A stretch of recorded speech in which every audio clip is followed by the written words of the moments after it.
Friends, आज मैं आप लोगों को 38 साइज ब्रा कट ब्लाउज कटिंग स्टिचिंग बहुत इजी तरीके से बताऊंगी। तो फ्रेंड्स, अगर आप भी इस ब्लाउज के जैसा फिटिंग्स ब्लाउज बनाना चाहते हैं तो आप लोग इस वीडियो को जरूर देखिए। आज मैं आप लोगों को एक साइड कटिंग स्टिचिंग बताऊंगी, कैसे आप लोग ब्रा कट ब्लाउज को कटिंग करना है और कैसे सिलाई करना है। तो यहाँ पर आप लोग देख सकती है इस ब्लाउज का फिटिंग्स कितना अच्छे से फिटिंग्स हुआ है, आप लोग खुद ही देख सकती है।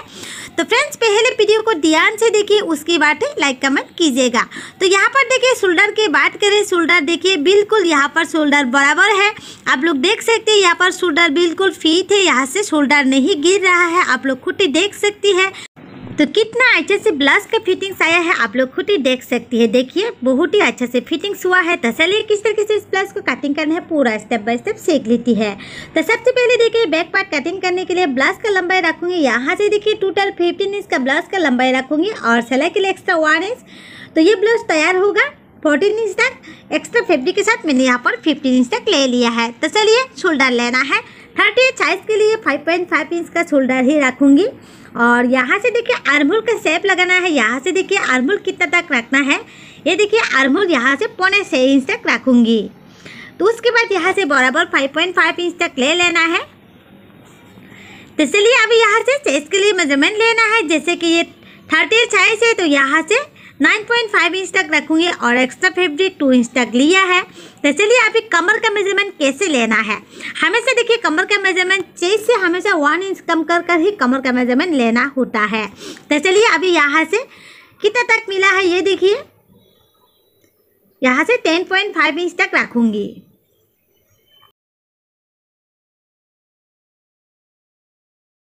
फिर चलिए यहाँ से और एक शेप लगाना है। ये देखिए ये मैं 1 इंच का लगभग यहाँ से शेप लगाऊंगी और इसको देखिए यहाँ से लगाना है। फिर देखिए कहाँ से आर्महोल का शेप देना है। तो पहले यहाँ से हाफ इंच का शेप लगा लूँगी, इसको इस तरीके से मिलाना है और यहाँ से देखिए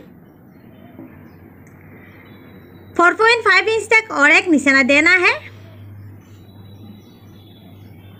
ये देखिए मैंने इस तरीके से यहाँ पर आर्महोल का शेप को लगा दिया है। उसके बाद ब्लाउज का नेक का चौड़ा लेना है। जैसे कि नेक लाइन कितना तक लेना है, यहाँ से देखिए 2 इंच तक ही रखूंगी, इससे ज़्यादा नहीं लेना है। हम यहाँ पर डोरी यूज़ नहीं करूँगी।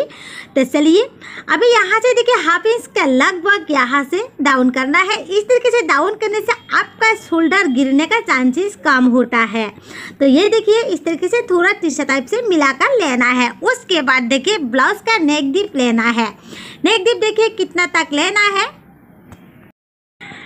आप यहाँ पर ब्लाउज का नेक डीप आप अपने हिसाब से लेना है। तो देखिए यहाँ पर कितना तक लेने से शोल्डर नहीं गिरेगा। तो यहाँ पर मैंने 10.5 इंच तक ले लिया है ब्लाउज का नेक डीप। फिर यहाँ से 2.5 इंच तक लेना है ब्लाउज का नेक का चौड़ा। तो यहाँ से देखिए इसको देखिए आप यहाँ पर अपनी पसंद के हिसाब से नेक डिजाइन बनाना है। मैं यहाँ पर देखिए नॉर्मल नेक ही रखूँगी। ज़्यादा से ज़्यादा राउंड नेक ही ब्लाउज पहनने में अच्छा लगता है, तो मैं यहाँ पर देखिए राउंड नेक ही रखूँगी। फिर चलिए बैक साइड की तरफ से डार्ट लगाना है। डार्ट कितना तक लगाना है देखिए, ये डार्ट मैं 5.5 इंच तक लगाऊंगी और यहाँ से कितना तक उठाकर सिलाई करना है ये भी देखिए 5.5 इंच तक उठाकर सिलाई करूँगी। फिर यहाँ से देखिए दोनों साइड की तरफ से हाफ इंच का बराबर इस तरीके से निशाना लगा कर लेना है। तो देखिए सिलाई के टाइम में 2 फोल्डिंग कर हाफ इंच लेकर सिलाई करना है। तो यहाँ पर आप लोग देख सकते हैं बैक पार्ट पूरी कंप्लीट है। तो चलिए अभी जैसे जैसे चाक का निशाना दिया है उसी के हिसाब से बराबर रखकर कटिंग करना है। कटिंग देखिए ज़्यादा भी काट नहीं करना है, कम भी काट नहीं करना है, बिल्कुल बराबर काट करना है। तो यहाँ पर आप लोग देख सकती है मैंने यहाँ पर बैक पार्ट कटिंग कर लिया है। फिर चलिए फ्रंट पार्ट काट करना है। फ्रंट पार्ट काट करने के लिए देखिए क्या करना है। तो सबसे पहले अस्तर का फैब्रिक को फिर से 2 फोल्डिंग कर ले लूँगी। ये देखिए मैंने 2 फोल्डिंग कर फोल्डिंग किया है। फिर कटा हुआ पार्ट को इसका ऊपर में पिसा कर लेना है। उसके बाद देखिए बैक पार्ट के हिसाब से निशाना लगाना है। तो ये देखिए मैंने उसी के हिसाब से निशाना लगा कर ले रही हूँ। इस तरीके से निशाना लगा कर लेने से फ्रंट साइड कटिंग करने में बहुत ही ईजी होता है। तो चलिए यहाँ से 1.5 इंच तक यहाँ से एक्स्ट्रा फैब्रिक ज़्यादा लेना है। अगर आपका साइज ज़्यादा होने से उस टाइम पे यहाँ से 2 इंच तक लेना है। तो यहाँ से मैंने 1.5 इंच तक एक्स्ट्रा फैब्रिक ले लिया है। और अगर आपका साइज ज़्यादा हैवी होने से उस टाइम पे 2 इंच तक एक्स्ट्रा ज़्यादा लेना है। उसके बाद चलिए यहाँ से फ्रंट नेक डीप लेना है। फ्रंट नेक डीप कितना तक देखिए, पहले 7 इंच तक ही रखूँगी और उसके बाद देखिए 6 इंच में और एक निशाना लगाऊंगी। मैंने यहाँ पर 2 निशाना लगा दिया है। 6 इंच जो हमारा कतरू के शेप लगाने में काम आएगा। तो चलिए अभी यहाँ से कितना तक फ्रंट का डीप लेना है। डीप में यहाँ से 3.5 इंच तक रखूँगी। यहाँ पर 3.5 इंच तक बराबर है। तो चलिए यहाँ से राउंड नेक का शेप लगाऊंगी। तो यहाँ पर आप कोई भी शेप नहीं लगा सकते, सिर्फ ब्रैकेट ब्लाउज में बी शेप और राउंड नेक ही होता है। तो यहाँ पर देखिए फ्रंट साइड की तरफ से कोई भी डिजाइन नहीं बना सकती ब्रैकेट ब्लाउज में। मुझे बहुत लोगों ने पूछा है ब्रैकेट ब्लाउज में फ्रंट साइड की तरफ से डिजाइनिंग नेक बनाने के लिए, लेकिन डिजाइनिंग नेक नहीं होता है। तो चलिए अभी यहाँ से बस पेन के लिए मेजरमेंट लूँगी। यहाँ पर बस पेन आपका जितना तक आता है उसी के हिसाब से लेना है और एक्स्ट्रा हाफ इंच तक लेना है सिलाई के लिए।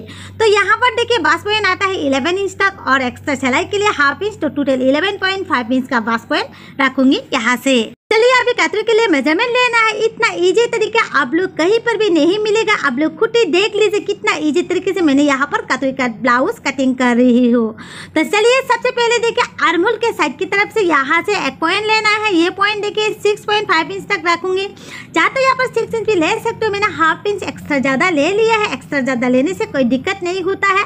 और यहाँ से सबसे पहले 4.5 इंच तक रखूंगी। देखिए मैंने यहाँ से 4.5 इंच तक ले लिया है। उसके बाद यहाँ से जितना तक मिला है देखिए 8.5 इंच तक मिलता है। 8.5 इंच तक देखिए 38 साइज के लिए परफेक्ट मेजरमेंट होता है।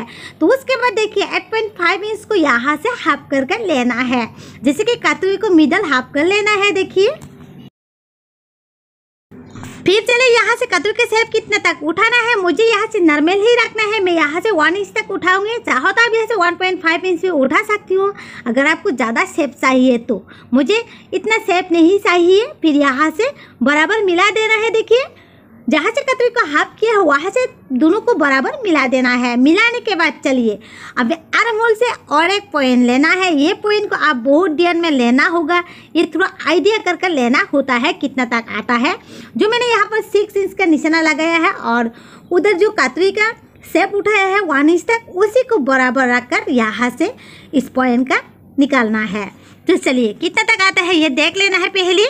देखिए मेरे ख्याल से यहाँ पर देखिए 2.5 इंच तक आता है। किसी किसी का 1 सूट ज़्यादा भी हो सकता है, कम भी हो सकता है। आप अपने हिसाब से मिलाना है। देखिए मैंने यहाँ पर 2.5 इंच का हिसाब से मिलाकर ले लिया है। फिर चलिए दूसरा कतरी का पार्ट काट करना है। दोनों कतरी का पार्ट को एक ही साइड में काट करूँगी। यहाँ से मैंने हाफ इंच ले लिया है और इस साइड से देखिए 1.5 इंच तक फिर बराबर करके मिलाना है पहले जैसा है। तो देखिए मैंने इस तरीके से बराबर करके मिला लिया है और यहाँ से देखिए कितना तक लेना है। यहाँ से 4.5 इंच तक रखूँगी। एक्स्ट्रा थोड़ा ज़्यादा होने से भी कोई दिक्कत नहीं होता है। और यहाँ से 4 इंच तक रखूँगी बराबर और इस साइड से 2.5 इंच तक रखूँगी। ये देखिए इस तरीके से इसको मिलाना है। देखिए आप लोग यहाँ पर देख सकते हैं कितना इजी तरीके से मैं आप लोगों को कतरी का मेजरमेंट लेने का सही तरीका बताया है।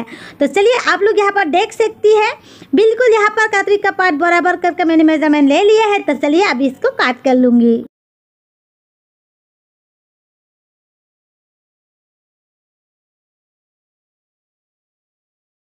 कतरी का ब्लाउज में कटिंग सही तरीके से नहीं होने से आपका सिलाई भी परफेक्ट नहीं होगा। तो इसीलिए ब्लाउज का कटिंग में बहुत ध्यान में रखकर आप लोग ब्लाउज को कटिंग करना है। अगर आप लोग ब्लाउज में कटिंग में थोड़ा सा गड़बड़ करेगा तो आपका ब्लाउज कभी भी अच्छा नहीं बनेगा। तो स्लीव यहाँ पर मैं काट नहीं करूँगी। मेरे पास अस्तर कम है, स्लीव के लिए अलग से मैं यहाँ पर अस्तर ले लूँगी। तो ये देखिए यहाँ से युग पट्टी काट करूँगी। युग पट्टी को मैं बैक पार्ट का कमर का मेजरमेंट के हिसाब से काट करूँगी। यहाँ से देखिए 10.5 इंच तक रखूँगी। फिर देखिए यहाँ पर देखिए युग पट्टी के लिए थोड़ा यहाँ पर भी देखिए अस्तर कम है, तो इसके लिए अलग से पट्टी सिलाई करना होगा। तो यहाँ से मैंने देखिए कितना तक लेकर काट करना है। इस साइड से देखिए 5.5 इंच नहीं तो 5 इंच तक मिला है। देखिए 5.5 इंच तक ही रख दिया है और इस साइड से तो बहुत ही कम है। जितना तक मिला है मैंने यहाँ पर पूरी ही रखूँगी। कटिंग यहाँ पर पूरी कंप्लीट है। मैंने स्लीव को फैब्रिक में काट के लिया। सिलाई के टाइम में आप लोगों को बताऊंगी।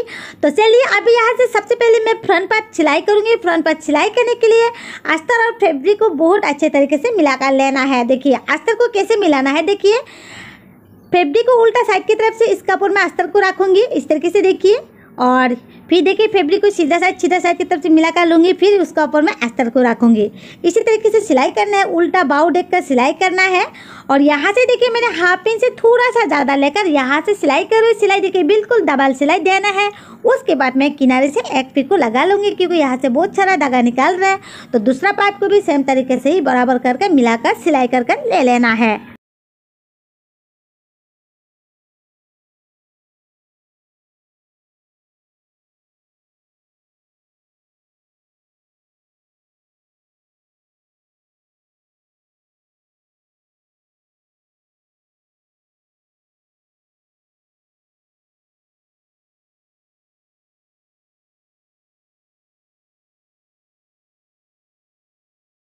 उसके बाद कतरी का टाक सिलाई करना है। देखिए दोनों पार्ट को बिल्कुल बराबर कर लेना है। मैंने यहाँ पर देखिए बराबर करके ले लिया है। और यहाँ से देखिए 1 इंच से यहाँ पर देखिए 3 सूट ज़्यादा ले लिया है। 1.5 इंच से भी यहाँ पर 2 सूट कम लिया है। और देखिए दोनों पार्ट को कुछ इस तरीके से यहाँ पर सिलाई करके ले लेना है। तो ये देखिए मैंने दूसरा साइड की तरफ से भी सेम तरीके से सिलाई करके ले लिया है। और अभी देखिए आर्महोल का पार्ट को अटैच करूँगी। और यहाँ पर देखिए कतरी का पार्ट और आर्महोल का पार्ट को अटैच करना है। फैब्रिक को दोनों साइड की तरफ से सीधा तरफ से रखना है और उल्टा साइड की तरफ से अस्तर को रखकर देखिए उल्टा साइड की तरफ से ही सिलाई लगाना है। तो यहाँ से भी देखिए सेम तरीके से बिल्कुल बराबर डबल सिलाई करने के बाद किनारे से एक पिक को लगा लूँगी क्योंकि यहाँ पर आप लोग देख ही सकते हैं बहुत सारा धागा निकल रहा है।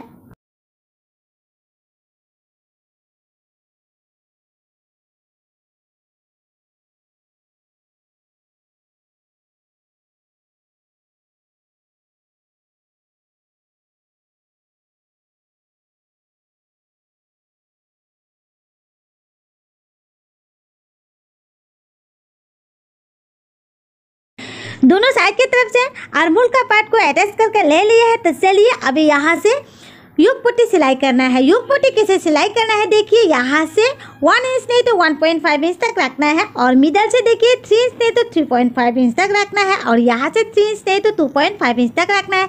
और इस साइड से देखिए 4 इंच नहीं तो 4.5 इंच 5 इंच इस तरीके से लेना है।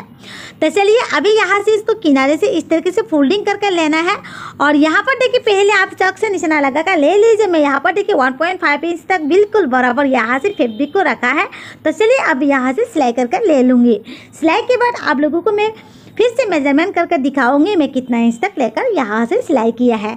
सिलाई देखिए दोनों साइड की तरफ से बिल्कुल बराबर होना चाहिए। दोनों पार्ट में एक कम नहीं होना चाहिए, दूसरा ज़्यादा भी नहीं होना चाहिए। बिल्कुल सेम टू सेम होना चाहिए।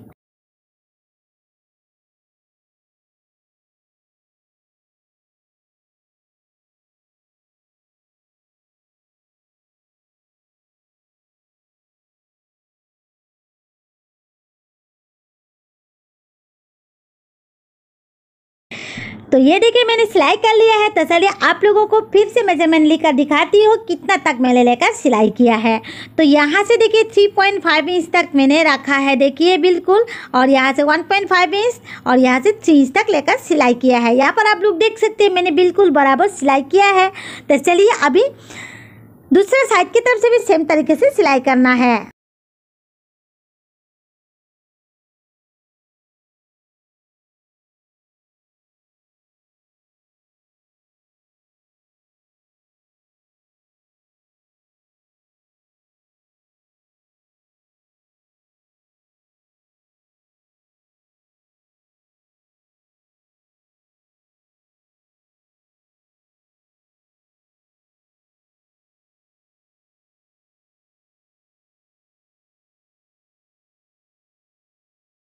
उसके बाद सिलाई करूंगी हुक पट्टी। हुक पट्टी देखिए 2 साइज का होता है, एक बड़ा साइज का और एक छोटा साइज का। देखिए ये बड़ा साइज का है। तो इसको देखिए जिस साइड में हुक का घर बनाना है ये उसी साइड की तरफ से है।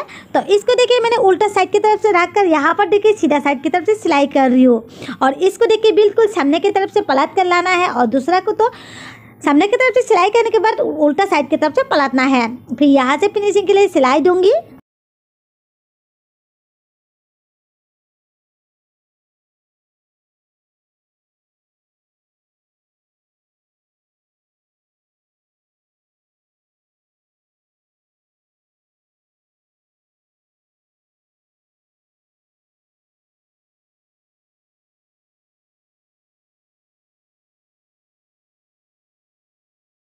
फिर चलिए हाफ इंच का लगभग और एक सिलाई लगाऊंगी यहाँ से।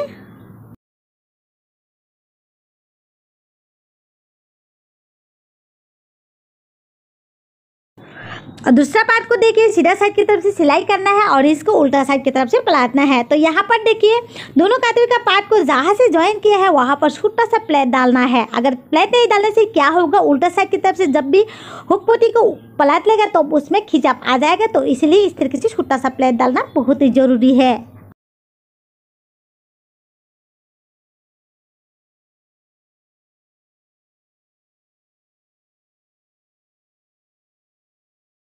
तो चलिए अभी इसको उल्टा साइड की तरफ से लाना है।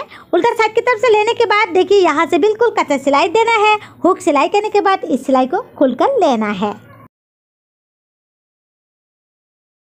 सिलाई करने के बाद बराबर इस तरीके से मिलाकर देखना है। देखिए आप लोग देख सकते हैं बिल्कुल बराबर यहाँ से मिलाकर ले सिलाई किया है मैंने। तो आप लोग भी ठीक उसी तरीके से बराबर करके सिलाई करना है। तो चलिए अभी बैक पार्ट सिलाई करूँगी। इसके लिए मैंने अलग से यहाँ पर देखिए कोई भी नेक पट्टी कटिंग नहीं करूँगी, एक ही साथ में सिलाई कर लूँगी। मैं यहाँ पर मिडल बराबर मिलाकर सिलाई करूँगी। देखिए यहाँ से सिलाई देखिए हाफ इंच लेकर सिलाई करूँगी। मैं यहाँ पर हाफ इंच से ज़्यादा लेकर सिलाई नहीं करूँगी। अगर हाफ इंच से ज़्यादा लेकर सिलाई करेंगे तो आपका ब्लाउज का नेक डीप ज़्यादा हो जाएगा। तो उस टाइम पे क्या होगा, आपका शोल्डर गिरने लगेगा।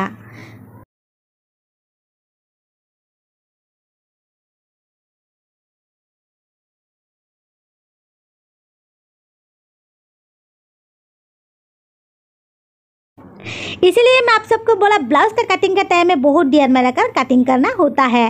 तो चलिए अभी मिला बराबर इस तरीके से मिलाकर देखने के बाद चलिए नेक को छोटा छोटा काट देना है। इस तरीके से काट नहीं देने से आपका ब्लाउज का नेक का फिनिशिंग कभी भी अच्छा नहीं दिखाई देगा।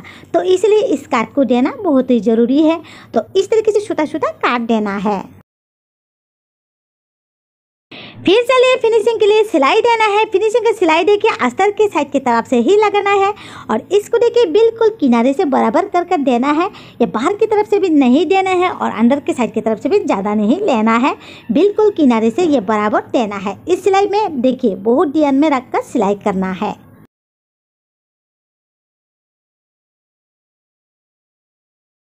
इसलिए अभी सीधा साइड की तरफ से पलट कर लेना है। उसके बाद देखिए मैंने सीधा साइड की तरफ से पलट कर लिया। लेने के बाद देखिए फैब्रिक और अस्तर को पूरा पूरी घुमाकर सिलाई कर लूँगी, जैसे कि फैब्रिक और अस्तर अलग ना हो, बराबर रखने के लिए सिलाई कर लेना है।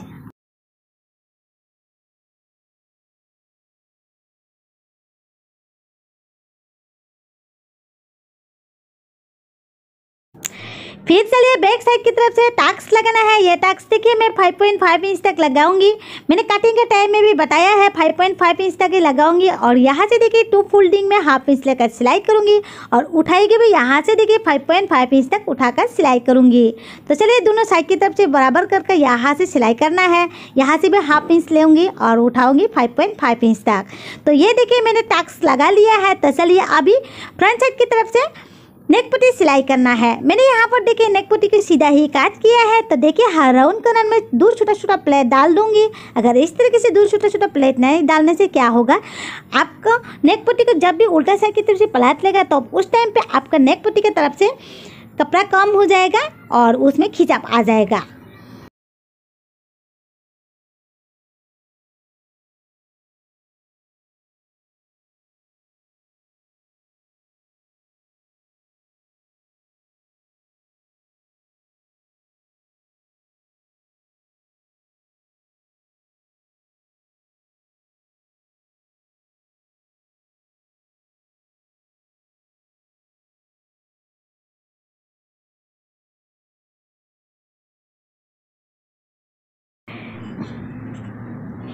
फिर चलिए यहाँ से इस तरीके से बराबर मिलाकर देखना है। यहाँ पर मैंने बराबर ही मिला लिया है। तो चलिए अब यहाँ से छोटा छोटा काट लगाऊंगी।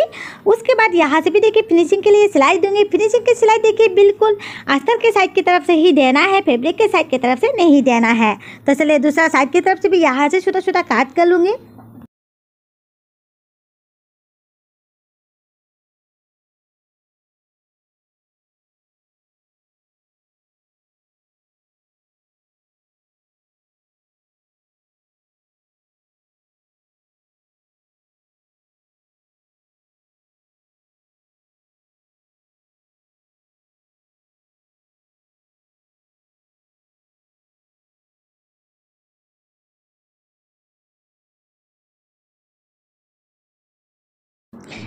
तो यहाँ पर आप लोग देख सकते हैं फिनिशिंग की सिलाई भी कंप्लीट है। तो चलिए उसके बाद क्या करना है। उसके बाद देखिए बैक पार्ट और फ्रंट पार्ट को जॉइन करना है।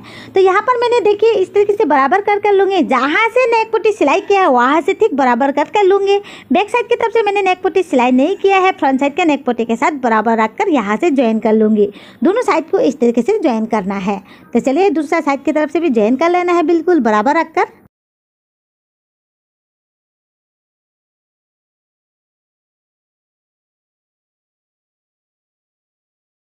स्लीव यहाँ पर मैंने देखिए 10 इंच तक रखकर काट किया है और एक्स्ट्रा फैब्रिक के साथ 11 इंच तक लिया है। तो चलिए अब इस स्लीव को अस्तर के साथ अटैच करना है। तो मैंने यहाँ पर स्लीव का फैब्रिक को सीधा साइड की तरफ से लिया है और इसका ऊपर में देखिए अस्तर का फैब्रिक को रखूंगी और यहाँ से देखिए हाफ इंच लेकर सिलाई करूंगी। तो यहाँ से इस तरीके से सिलाई करने के बाद तो चलिए फिनिशिंग की सिलाई दूंगी। फिनिशिंग की सिलाई भी देखिए अस्तर के साइड की तरफ से ही लगाऊंगी स्लीव में भी।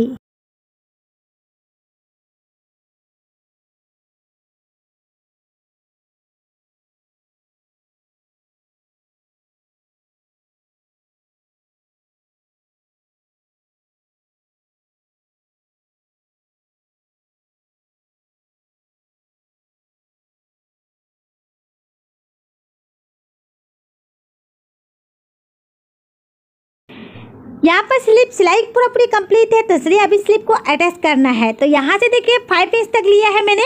जहाँ से देखिए शोल्डर से और कातरी को ज्वाइन किया है वहाँ तक 5 इंच तक बराबर रखने के बाद है यहाँ से स्लीव को अटैच करना है।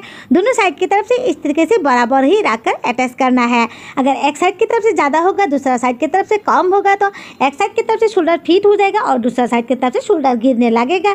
तो इसीलिए बिल्कुल बराबर रखकर सिलाई करना है।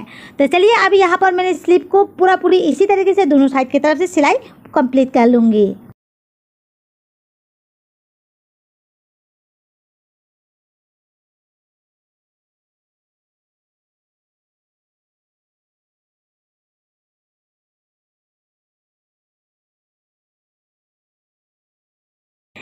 स्लीव का सिलाई पूरी कंप्लीट है। तो चलिए अभी कमर पट्टी सिलाई करना है। बैक साइड की तरफ से मैंने कटिंग के टाइम में बताया है फ्रंट साइड के लिए अलग से कमर पट्टी काट करना होगा।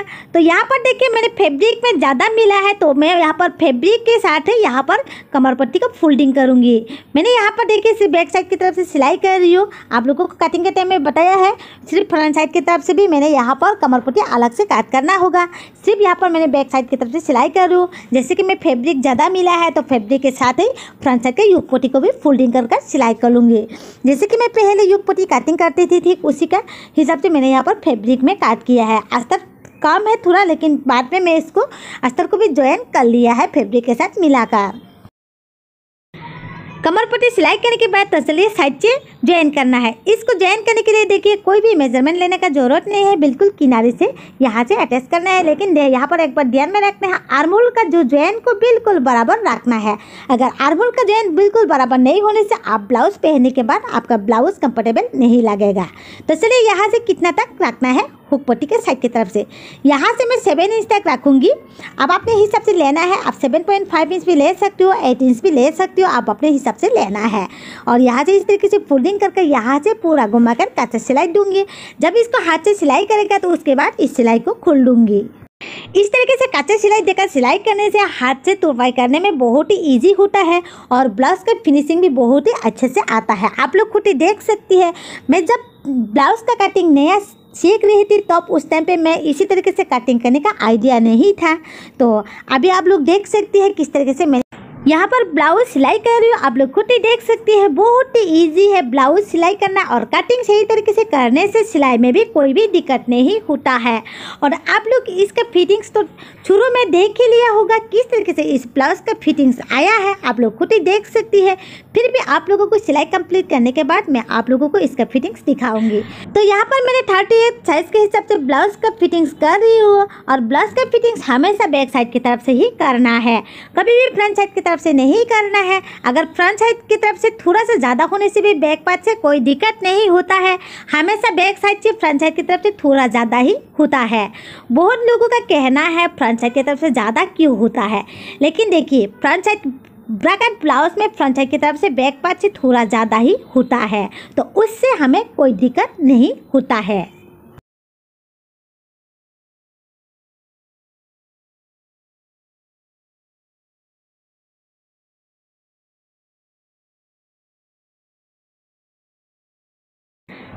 ब्लाउज का सिलाई देखिए पूरी कंप्लीट है। तो चलिए फिर से फिटिंग्स देख लेती है। देखिए कितना अच्छे से ब्लाउज का फिटिंग्स आया है, आप लोग खुद ही देख सकते हैं। तो यहाँ पर आप अपने हिसाब से ब्लाउज को फिटिंग्स कर सकती है। अगर आप थोड़ा सा लूजिंग पहनना चाहते हैं तो यहाँ पर थोड़ा सा रिंगल आ जाएगा। तो यहाँ पर आप लोग देख सकते हैं मुझे जितना तक फिटिंग्स चाहिए मैं अपने हिसाब से यहाँ पर फिटिंग्स करके लिया है। ये 38 size bracket blouse cutting stitching पूरी कंप्लीट है। तो फ्रेंड्स आप लोग भी इस ब्लाउज का जैसा फिटिंग्स ब्लाउज चाहते हैं तो आप लोग इसका वीडियो को ज़रूर देखना और थोड़ा सा भी स्किप ना करें, पूरा फुल वीडियो वॉच करना। फिर से मुलाकात होगा नेक्स्ट वीडियो के साथ अगला वीडियो में। Thank you.